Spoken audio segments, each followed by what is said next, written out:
आधी नाशिकमधून एक महत्त्वाची बातमी पावसासंदर्भातली।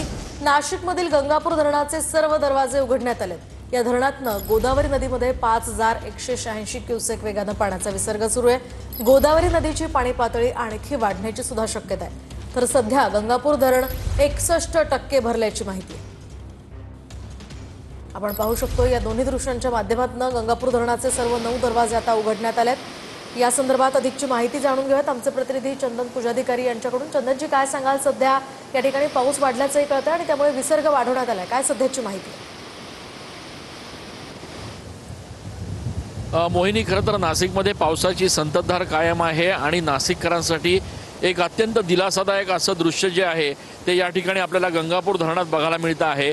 जवळपास 61% एवढं गंगापूर धरण सध्या मितीला भरलेलं आहे। आणि एक गोष्ट स्पष्ट आहे की नाशिककरांची पुढच्या वर्षाची पाण्याची चिंता पिण्याची ही मिटलेली आहे। गंगापूर धरणाचे सगळे दरवाजे जे आहेत ते आता उघडण्यात आलेले आहेत। 9 दरवाजांमधनं आता जवळपास 5186 क्युसेक्स या विसर्ग जो आहे पाण्याचा तो या ठिकाणी केला जातोय। हे सगळं पाणी जे आहे ते आता जायकवाडीला पोहोचणार आहे। मात्र गेल्या काही दिवसांपासून सातत्यानं जो संततधार पाऊस नाशिक जिल्ह्यामध्ये पडतोय त्यामुळे आता जवळपास जिल्ह्यातल्या 23 धरणांपैकी 7 धरणांमध्ये 100% पाणी साठा झालेला आहे। नांदूर मध्यमेश्वर मधनं देखील जवळपास 4000 क्युसेक्स पाण्याचा विसर्ग जो आहे तो आता केला जातोय आणि त्यामुळे आता एकूणच पाणलोट क्षेत्रामध्ये ज्या पद्धतीचा पाऊस होतोय त्या पार्श्वभूमीवर आता गंगापूर धरणातनं पाण्याचा विसर्ग केला जातोय। परिणामी गोदाघाट परिसरात दुतोंड्या मारुती जो आहे त्या दुतोंड्या मारुतीच्या कमरेच्या वर आता पाणी पोहोचलेलं आहे।